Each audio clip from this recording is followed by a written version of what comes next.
नमः सिद्धेभ्यः। ओम नमः सिद्धेभ्यः।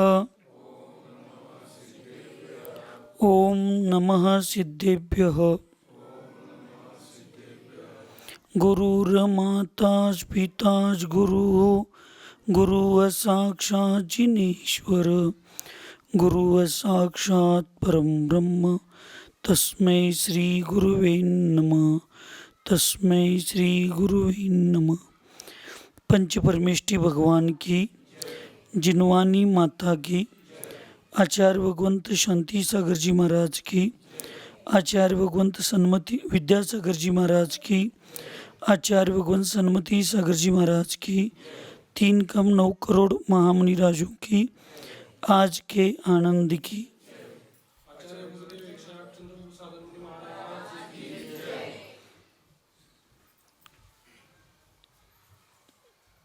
भारतीय संस्कृती अत्यंत प्राचीन आणि अनादी कालापासून चालत आलेली आहे.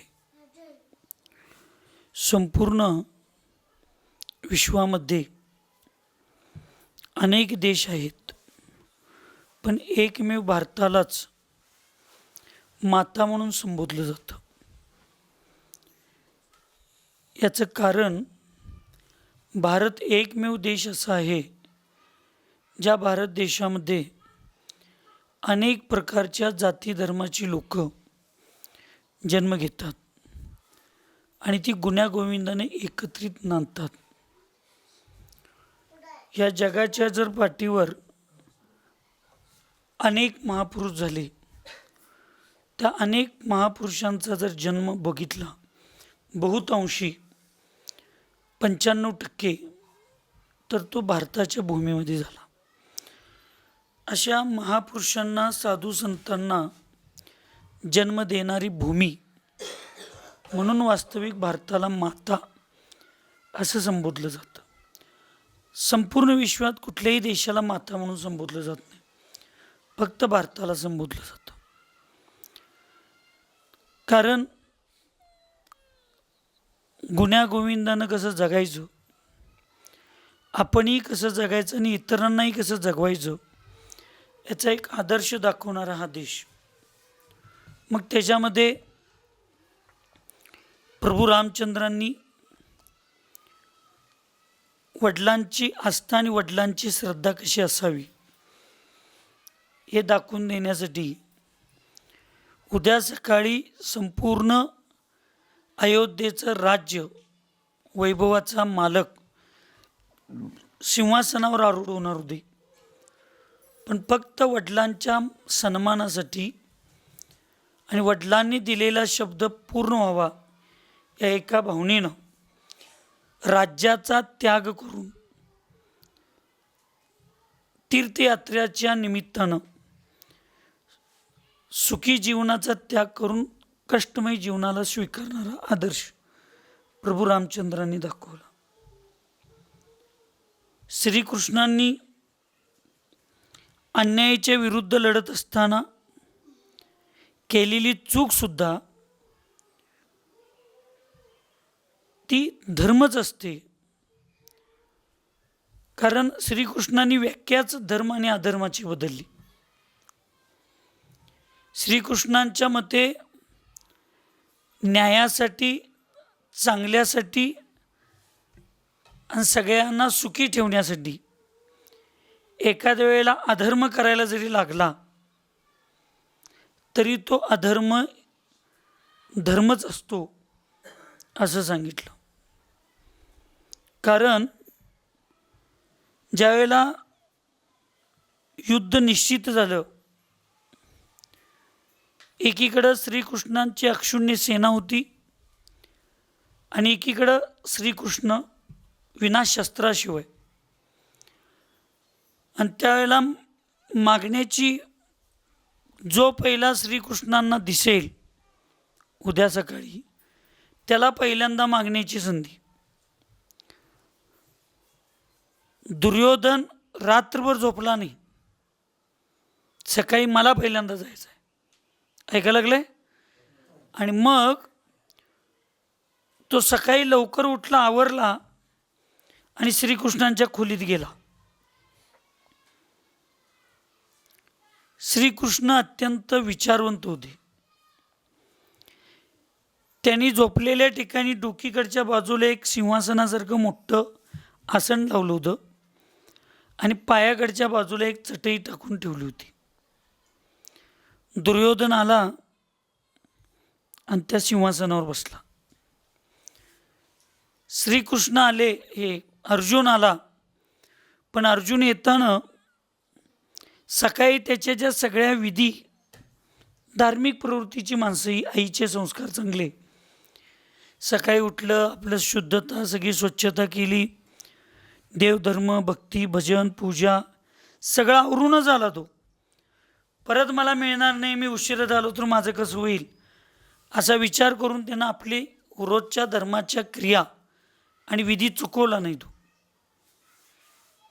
तुम्हाला मला यातून एक सांगायचं आहे की धंदा, उद्योग, शेती या सगळ्या गोष्टी आयुष्याला लागलेल्या आहेत, पण या सगळ्यामध्ये यश, सुख आणि आनंद केव्हा असणार आहे आणि तुम्हाला पाहिजे तशा भूमिका केव्हा होणार आहेत, ज्यावेळी तुम्ही उठल्याबरोबर आपल्या रोजच्या धर्माला, आपल्या नियतीला, आपल्याला नैतिकतेला पहिला करून मग ह्याच्या मागं लागला तर तुम्ही काय करशील ती सगळी यश होत जाते.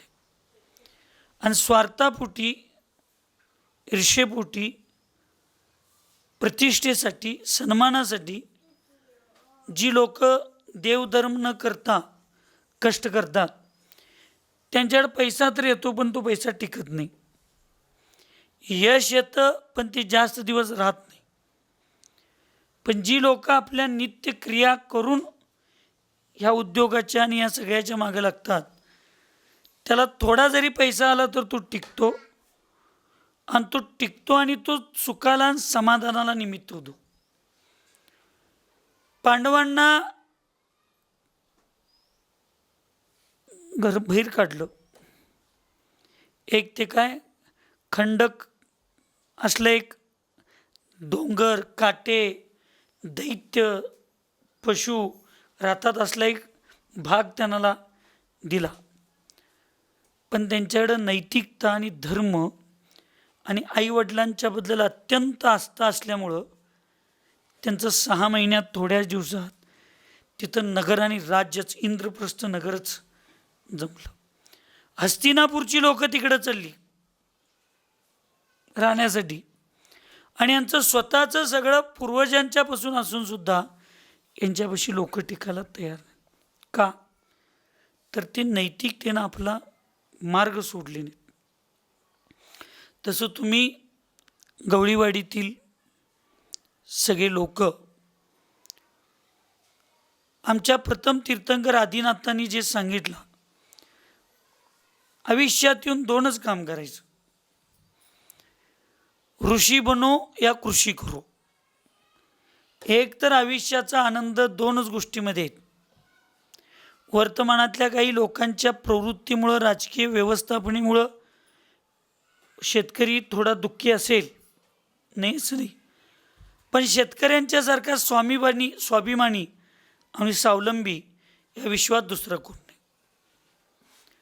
एक तर तुम्ही ऋषी बना, साधू संत व्हा, नसेल तर निवांत तुम्ही शेतकरी व्हा आणि आपल्या पोटाला मिळेल तेवढं, लागतंय तेवढं मिळवा, तेवढंच कमवा आणि निवांत देवधर्म करत बसा. हे आदिनाथांनी सुद्धा सांगितलं आणि तेव्हापासूनची परंपरा अखंडित चालू आहे. म्हणून वास्तविक लोक म्हणतात बघा, शेतकरी, जैन समाजाला शेती जास्त असते. याचं कारणच आहे, हे आत्ताच्या नवीन पिढीला वाटायला लागलं. ह्या वास्तविक 150, 100, 150 वर्षातच जैन धर्माची मुलं किंवा जैन धर्म थोडं बिझनेसकडं किंवा थोडं नोकरीकडं वळा लागला. नाहीतर तुम्ही 200-250 वर्षाच्या पूर्वीचं जर बघितला तर जैन धर्माच्या 2च पद्धती होत्या, एक धर्म करणे आणि एक शेती करणे. स्वावलंबी जगणे. आणि म्हणून हा इकडचा जो थोडा जैन समाज दिसतो तो वास्तविक कर्नाटकातला विजापूर ह्या भागातला, आणि 400, 500, 300 वर्षापूर्वी तिकडून लोक इकडं आली आणि मग सगळी नदीकडेला बसली, कारण शेतीप्रधानी म्हणून तो एक DNA असल्यासारखा आहे त्यांचा. तसं त्या ठिकाणी श्रीकृष्णांनी हे सांगितल्यामुळं त्यांच्यावर धार्मिक संस्कार होते. कुणावर? पांडवांच्यावर. आणि अर्जुन सकाळी उठला, आपलं सगळं धर्म, देव धर्म, क्रिया, पूजा, भक्ती आवरला आणि मग गेला. गेल्यावर बघतो तर श्रीकृष्ण शांत झोपले होते. झोपल्यानं सुद्धा त्यांचा चेहरा अत्यंत आनंदी प्रसन्न चेहरा होता. अर्जुन काय मागायचं काय नाही सगळं विसरून गेला आणि त्या गुरुस्थानी असणाऱ्या, भगवंतस्थानी असणाऱ्या श्रीकृष्णांच्या प्रसन्न मुद्रेकडे बघत पायाकडे जी चटई ठेवली होती त्या पायाच्या ठिकाणी चटईवर बसला. निवांत एकाग्र होऊन श्रीकृष्णांच्याकडे बघू लागला. थोड्या वेळानं श्रीकृष्णांची झोप संपली, उठले. आता श्रीकृष्णांना पहिला कोण दिसणार? अर्जुन दिसणार. का दिसणार? पायाकडे बसला. मुलांनो, सगळ्या इथल्या माता भगिनींनो, जे आईवडिलांच्या पायात राहतात ना ते सदैव सुखी असतात. जे डोक्यावर बसण्याचा प्रयत्न करतात सर्वज्ञ, ते पुढे जाऊन दुःखी होतात. जे गुरूंच्या आणि भगवंतांच्या पायात राहण्याची भूमिका स्वीकारतात, चरणात राहण्याची जी भूमिका स्वीकारतात, ते कायम सुखी, समाधानी, आनंदी राहतात. जे मी आईवडिलांच्या पेक्षा फार हुशार आहे, मी शहाणा आहे, मी गुरूंच्या पेक्षा फार शहाणा आहे, हुशार आहे, मी देवापेक्षा मला जास्त कळतंय, अशा आविर्भावात जो जगतो दुर्योधनासारखा, तो जीव सगळं असून सुद्धा दुःखी राहतो. आणि जो गुरूंच्या, परमेश्वरांच्या पायात, आईवडिलांच्या चरणात, आदेशात जगण्याचा जो निर्णय करतो, त्यांच्याकडे काय जरी नसलं तरी ते सुखी असतात. पांडवांच्यावर एवढं दुःख आलं, पण जंगलात ज्या वेळेला कुंती सोबत होती त्यावेळी ते आनंदात नव्हते. इंद्रप्रस्थ राज्य तयार झालं, पण कुंतीला पाठवलं नाहीत. कौरवांनी आपल्यापाशी ठेवलं हस्तिनापुरात. तर त्या राजमहलात राहून सुद्धा पांडव दुःखी होते, कारण आई नाही.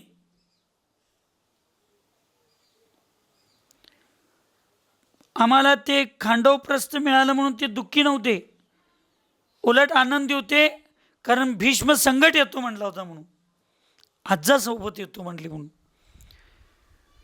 पण ज्या वेळेला कुंती पाठवणार नाही आणि भीष्म मी येणार नाही म्हटला, त्यावेळी युधिष्ठिर म्हणतो, तुम्ही सगळं देऊन आम्हाला भिकारी केला, त्याच्यापेक्षा आम्ही जंगलात भिकारी होतो त्यावेळी समाधान होतो, कारण सोबत आमची आई तर होती.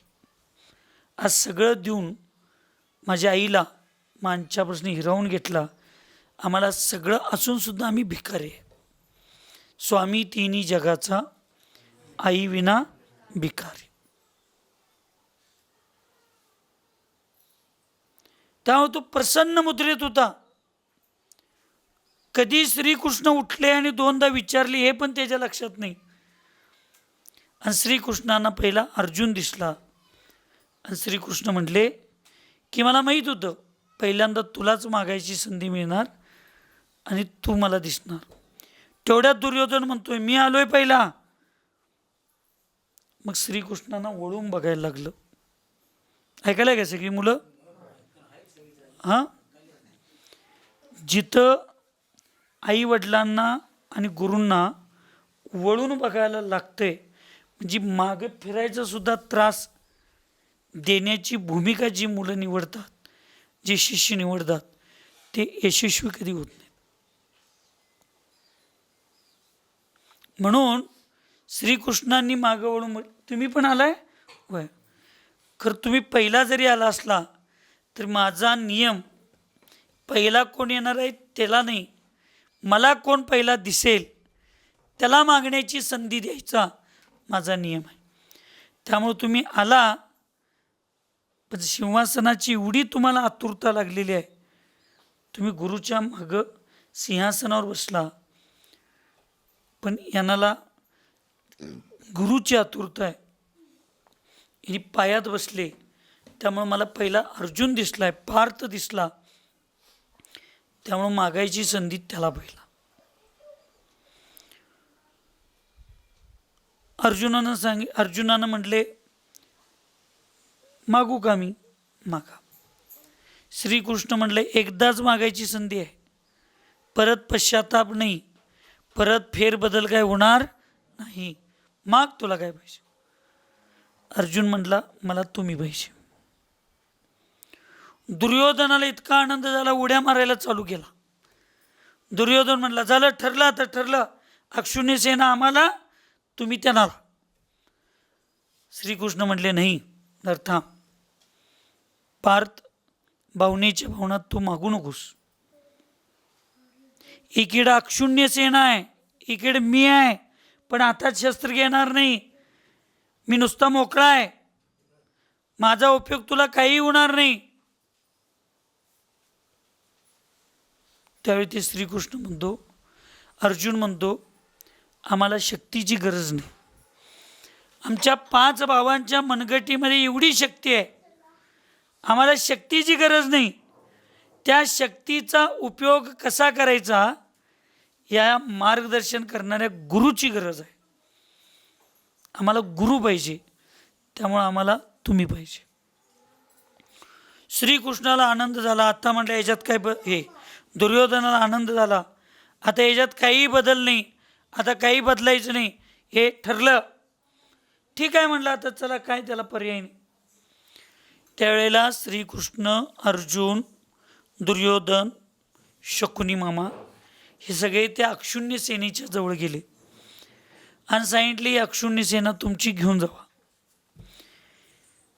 त्यावेळेला शकुनी मामा म्हणतात आता आमचा विजय पक्का.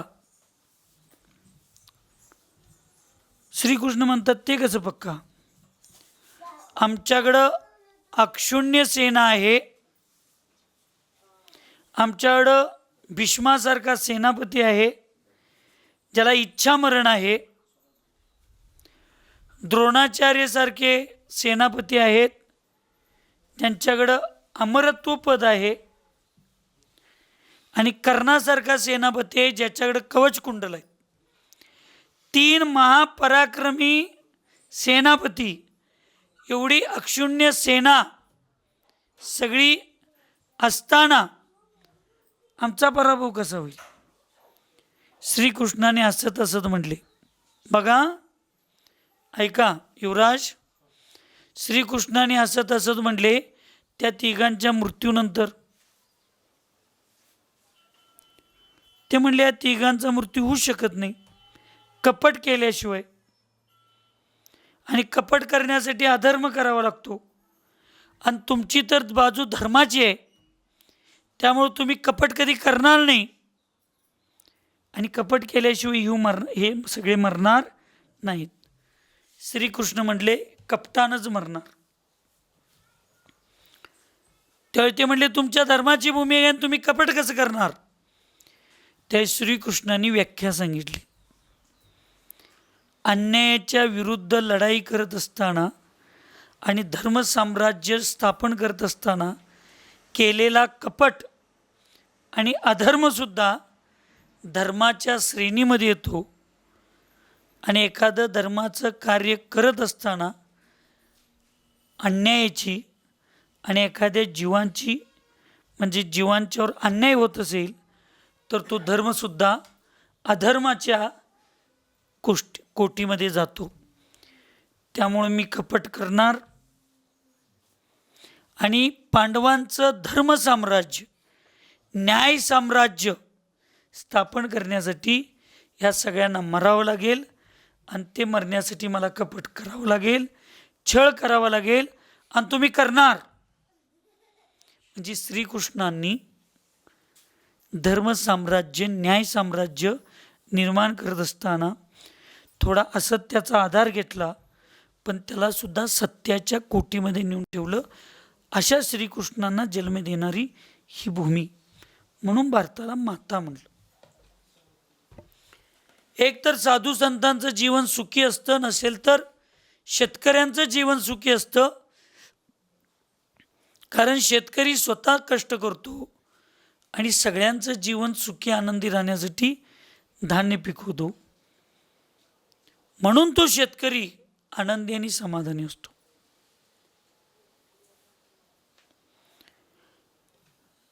अशा जगाला आनंदी जीवन शिकवणाऱ्या आदिनाथांचा जन्म या भारताच्या भूमीमध्ये झाला. स्वतःच्या भावानं आपल्या पत्नीवर बलात्काराने अत्याचार केल्यानंतर सुद्धा भावाला माफ करा एवढी क्षमाभाव असणारा पार्श्वनाथांचा जन्म या भारताच्या भूमीत झाला. आणि जसं मला जगण्याचा अधिकार आहे तसं प्रत्येक जीवाला जगण्याचा अधिकार आहे, म्हणून जगा आणि जगू द्या हे तत्त्व सांगणाऱ्या भगवान महावीरांचा जन्मसुद्धा या भारताच्या भूमीवर झाला. काही तथाकथित विद्वानांनी स्वतःलाच विद्वत्तेचं काय आपलं ताम्रपट मिळालेलं आहे असं समजून संत ज्ञानेश्वरांच्या सारख्या विद्वान चांगल्या लोकांना गावातून वाळीत टाकल्यानंतर सुद्धा त्या लोकांचं सुद्धा चांगलं होऊ दे असं म्हणणाऱ्या संत ज्ञानेश्वरांच्या सारख्या संतांना जन्म देणारी ही भूमी. जेवणाच्या ताटलीमध्ये भाकरी शिळी खात असताना त्या हातातली भाकरी, ताटलीतली भाकरी कुत्रं पळवून घेऊन गेल्यानंतर त्या कुत्र्याला शिळी भाकरी कुठं तर गळ्याला टोचेल म्हणून त्याच्यावर तूप लावून देतो, थांब म्हणून तुपाची वाटी कुत्र्याच्या मागं घेऊन पळत जाणाऱ्या नामदेवांना जन्म देणारी भूमी. 3दा चावल्यानंतर सुद्धा विंचवाला वाचवण्याचा प्रयत्न करणाऱ्या तुकारामाची ही जन्मभूमी भारताची. अशा कित्येक साधू संतांना जन्म देणारी. आणि जो तुमचा धंदा आहे, तुम्ही ज्याच्यावर तुमचं पोट भरता आणि लोकांना तुम्ही निरोगी राहण्यासाठी अमृत आणि आयुर्वेदामध्ये पूर्ण आहार आणि सकस आहार म्हणून ज्या दुधाला मान्यता देते, अशा दूध देणाऱ्या गाईलाच परममित्र आणि मैत्रीण समजून त्याला आधार देणाऱ्या दत्त महाराजांचा जन्म देणारी ही भूमी. श्रीकृष्णांच्या हृदयामध्ये एवढ्या धर्माची आणि वात्सल्याची भूमिका होती की असं मी वाचताना वाचलो आहे की श्रीकृष्ण जर बासुरी वाजवा लागले तर त्या बासुरीच्या सुरातून इतकी दया आणि करुणा प्रकट होत होती की जंगलातली वटलेली झाडं परत हिरवीगार होत होती आणि आटलेल्या गाईच्या स्तनातून दूध वाहत होतं. एवढं त्या श्रीकृष्णाच्या बासुरीमध्ये धर्म, दया, करुणा पसरत होती. अशा साधू संतांना जन्म देणारी भारतभूमी. आणि त्या भारतामध्ये गाय ही 33 कोटी देवांची माता. त्या गायीमध्ये 33 कोटी देव असतात, म्हणून त्या गायीला भारताची देवी किंवा देव, गोमाता म्हणून ज्यांची काय घोषणा झाली, अशा गायी म्हैशींना जी श्रीकृष्णाची सगळ्यात आवडते सवंगडी म्हणून हे जनावर होती आणि श्रीकृष्णाची सगळ्यात आवडतं खाद्य लोणी. त्याला उत्पन्न करणाऱ्या गायी आणि म्हैशींची तुम्ही सेवा करून त्यांच्या माध्यमातून तुम्हाला येणाऱ्या दुधाच्या माध्यमातून तुम्ही तुमचं जीवन सुखी समाधानी आनंदी जगत असताना ज्या गायीला माता म्हणून भारतानं संबोधलं त्याची सेवा करताना तुम्ही कमी पडू नका. कितीही संकट येऊ दे, कितीही दुःख येऊ दे, कितीही कष्ट होऊ दे, त्या गायी म्हैशींच्या पासून जन्मलेल्या वासरांना तुम्ही कधी कसायांना कापायला देऊ नका. तुम्हाला सांभाळायचं होत नसेल तर भारत सरकारनं आणि विशेष करून आता जैन धर्मात अनेक गौशाळा आपल्या भागात निघलेत. त्या ठिकाणी तुम्ही त्या गायींना जनावरांना सोडून या. पण जी गाई, ज्या म्हैसी, ज्यांच्या जीवावर आपण एवढं मोठं झालो, आपल्या गावाला स्पेशल नाव पडलं, आपल्या पूर्वजांच्यापासून आपण हा उद्योग करतो, आपण साधू संतांचा आदर्श घेतो आणि आपल्या जीवनामध्ये भारतीय संस्कृतीचा आदर्श घेतो, असं जीवन जगत असताना आणि पिढ्या आणि पिढ्या जगवण्याचं आत्तापर्यंतचं काम आणि पुढल्या पिढ्या आणि पिढ्या जगवण्याचं काम जे जनावरं तुमच्यासाठी करतात, त्या जनावरांच्या पिलांना किंवा त्यांनी म्हातारं झाल्यानंतर दूध द्यायचं बंद झाल्यानंतर त्यांना कसाईंना खाटीकांना कापायला देऊ नका. तुमचं ते एवढं पुण्य आहे की तुम्हाला डोंगरच आजूबाजूला मिळाला आहे. त्यामुळं असं काही नाही त्यांना खाणं पिणं दूध देणं बंद झालं तर तुम्हाला त्यांना इथं सांभाळायसाठी कष्ट करावं लागतील. तुम्ही दावत तोडून जरी सोडून दिला तरी ते डोंगरात त्यांचं जीवन खाऊन पिऊन जगायला ते सक्षम आहेत. ह्या सगळ्या गोष्टी लक्षात ठेवून तुम्ही जीवन जगा. नसेल तर मग उद्या आपण निरुपयोगी झालो तर आपल्याला पण आपली मुलं स्वार्थासाठी कुठं तर नेऊन वृद्धाश्रममध्ये सोडल्याशिवाय राहणार नाहीत. म्हणून पुत्राची पारख लग्नानंतर, पुत्राची पारख लग्नानंतर, कन्येची पारख तारुण्यात. म्हणजे तरुण झाल्यानंतर ती कन्या आईवडिलांना सोडून जाते काय, आईवडिलांच्या विचारातच राहते. लग्न झाल्यानंतर मुलगा सोडून जातो काय, लग्न झाल्यानंतर पण आईवडिलांना सांभाळतो. ही परीक्षा, मुलग्याची परीक्षा लग्न झाल्यानंतर असते आणि मुलगीची परीक्षा तरुण अवस्थेत असते. पतीची परीक्षा पत्नीच्या आजारपणात. पत्नी आजारी पडली म्हणून पती लगेच सोडून दुसऱ्या स्त्रीबरोबर मोहित होतो का? का जिनं आयुष्यभर साथ दिली तिला तिची सेवा करतो.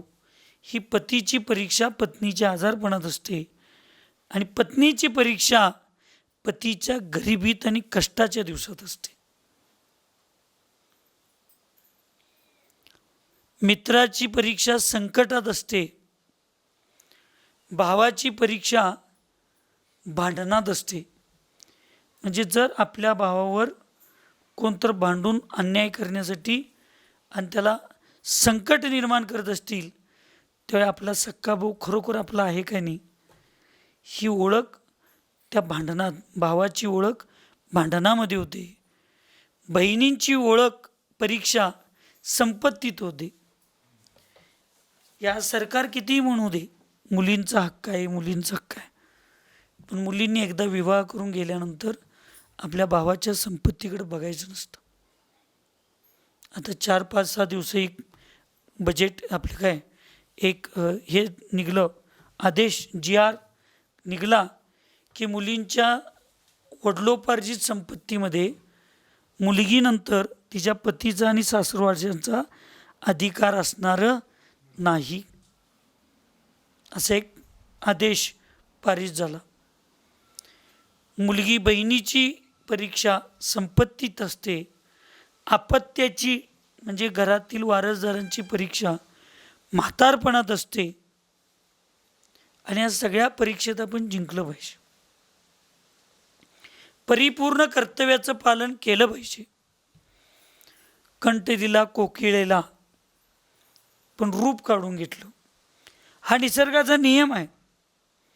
कंठ चांगला दिला पण कलर दिला नाही, सौंदर्य दिलं नाही. मोराला रूप दिलं पण इच्छा काढून घेतली मोराची. माणसाला इच्छा दिली पण संतोष नावाचा समाधान गुण काढून घेतला. म्हणून रात्रंदिवस तो राबतच बसलाय, समाधानी नाही. संतोष दिला संतांना पण संतांच्याकडं संसार काढून घेतला. संसार दिला चालवायला देवी देवांना पण त्यांच्याकडून मोक्ष काढून घेतला. वैकुंठ मोक्ष काढून घेतला. आता किती दिवस आपण असं अहंकार आणि अंधश्रद्धेत आपण जगणार आहे. म्हणून आजपर्यंत आपल्या डोळ्यांना आपण बघितलो, ज्या मातीत लोक घडली त्याच मातीत गाडली गेली, हे जीवनाचं अंतिम सत्य आहे. म्हणून घडल्यापासून गाडण्यापर्यंतचा मधला जो काळ आहे तो सुखी समाधानी आनंदानं आपल्या भारतीय संस्कृतीला शोभेल, आपल्या हिंदू जैन संस्कृतीला शोभेल. आपण ज्या भगवंतांचं नामस्मरण करून आदर्श घेतो त्या भगवंतांच्या विचारांना शोभेल आणि आपल्या परिवाराला सुखी समाधानी आनंदी ठेवेल. असं चांगलं दया करुणा अहिंसामय जीवन तुम्ही आम्ही सगळ्यांनी जगावं आणि आपल्या जीवनाची सार्थकता करून घ्यावी, एवढीच मंगलमय भावना आजच्या प्रसंगाच्या ठिकाणी करतो. युवराज दादा 3-4दा आले, महाराज आमच्या गावाकडं तुम्ही यायला पाहिजे. साधू संत एक धार्मिक विधी आणि खाण्यापिण्याची शुद्धी एवढ्यापुरतं आम्ही जैन असू शकतो, कारण आमची काही नियम आणि बंधनं आहेत. पण उपदेश, मार्गदर्शन, आधार आणि जीवन शिकवायला सगळ्या प्राणीमात्रां सगळ्या जाती धर्मासाठी संतांनी जगलं पाहिजे. आपले भगवान, आपली पूजा पद्धत आणि आपल्या आहाराची पद्धत याच्यासाठी आपण एका धर्माशी एकनिष्ठ असलं पाहिजे. परंतु मार्गदर्शन, उपदेश आणि चांगलं जीवन जगण्याचा आदर्श देण्यासाठी आणि घेण्यासाठी सगळ्यांना आपण सगळ्यांच्यासाठी जगलं पाहिजे असं जैन धर्मात सांगितलं. त्यामुळं आलो. येताना फार दिवसानंतर चांगल्या निसर्गाचा आनंद घ्यायला मिळाला. त्या निसर्गाचा आनंद घेत असताना निसर्गातली अशी एकही वस्तू नाही, लक्षात ठेवा, जी वस्तू तुम्हाला आम्हाला जीवन जगायला शिकवू शकत नाही. काय प्रत्येक ठिकाणी शिकवण्यासाठी शाळाच पाहिजे आणि गुरुच पाहिजे असं नाहीत. विद्यार्थी म्हणून जगण्याची ज्यावेळेला अत्यंत इच्छा प्रकट होते, काय म्हणून जगण्याची, विद्यार्थी, त्यावेळी विद्या तुम्हाला प्रत्येक क्षेत्रात मिळते. एक छोटंसं भजन आहे, ते मी तुम्हाला सांगतो आणि मी माझ्या वाणीला विराम देतो. जग हे सारे सुंदर आहे, आपण सुंदर होऊया, आपण सुंदर होऊया. पापारे अवती भवती सुंदर झाडे हलती डुलती, येईल त्याला छाया देती, तसेच आपण होऊया, आपण सुंदर होऊया. वेलीवरती फुले उमलती, येता जाता सुगंध देती, गरीब असो वा धनिक असू दे, नसे कशाची खंत तया, आपण सुंदर होऊया.